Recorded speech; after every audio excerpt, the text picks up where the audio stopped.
Ju keni përmend temperatura deri në -20 gradë Celsius. Nëse ajo zhvendosje polare do të realizohet, do të ketë me siguri pasoja jo vetëm për gadishun ballkanik, po me siguri këto temperatura të ulta do të prekun edhe kontinentin afrikan. Shëndetje, zotri Gosalqe. Përshëndetje edhe për ju dhe dëgjuesit e Radio Dugazhinit. Si jeni me shëndet? Mirë, faleminderit. Zotri Gosalqe, pse po zgjat kaq shumë mjegulla këtë fundvit në Kosovë? A mundemi me pas një përgjigje?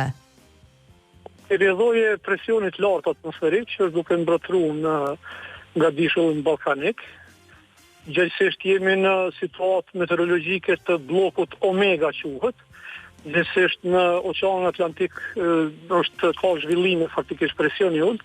Pastaj në të dy krahët në formë të Omegës, në Evropën qendrore duke përfshi pothuajse shumicën e territorit të kontinentit evropian, në pjesën e pjesës poshtme të Atlantikut faktikisht kemi gjendje të presionit të lartë.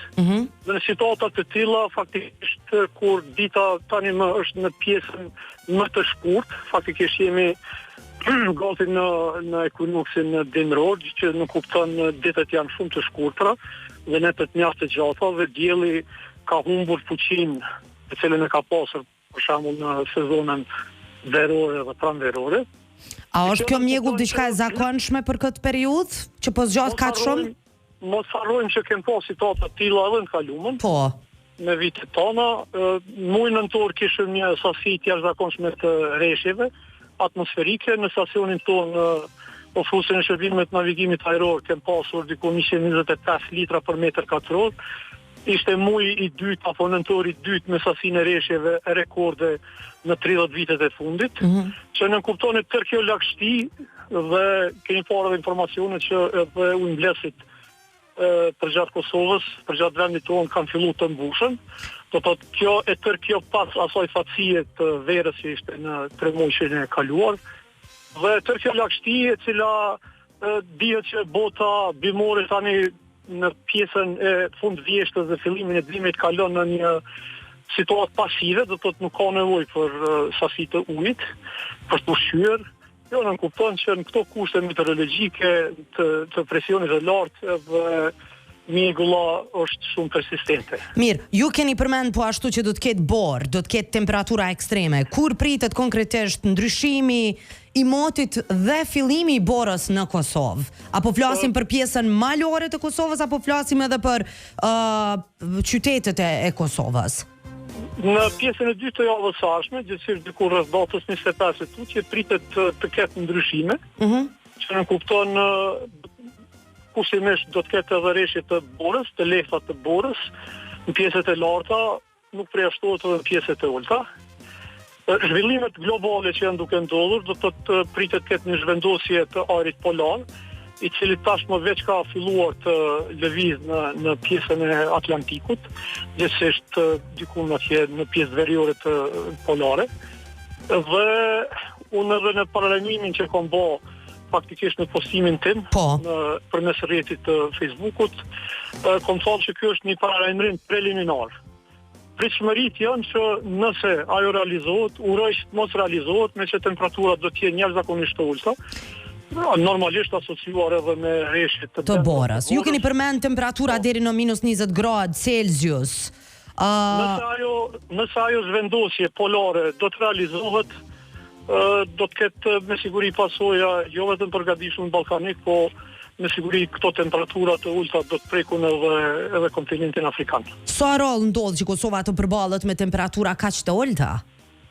Rastin e fundit në situatë të tilla kem pas vitin 2017, pastaj paraprakisht ka pasur edhe në vitin 2012, nëse ju kujtohet bora e madhe që ishte deri në 1.5 metra, viti 2012, pa të filluar diku në javën e parë të janarit, dhe pastaj diku deri ka fillimi pjesës dytë shkurtit, kem pas situatë të zhvendosjes polare me rreshje jashtëzakonisht të dendura të borës dhe temperatura rreth -20 gradë.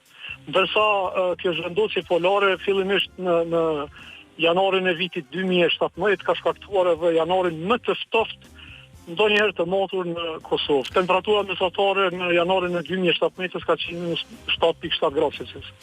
Zotri Kosoalci, për fund, a ka ndonjë paralajmërim të veçantë që dëgjuesit tonë, qytetarët e Kosovës nuk duhet me injoru këto det sipas jush? Unë mendoj që i është dhënë posimit tim, i është dhënë një bujë paksa e tepruar e mediave në Kosovë. Do të ky ishte një paralajmërim preliminar, unë prapë përsëris uroj që kjo të mos na godet, për shkak se tek e fundit ne kemi pasur në janarin e vitit 2000 temperatura deri në -29 gradë të shënuara në aeroportin e Prishtinës.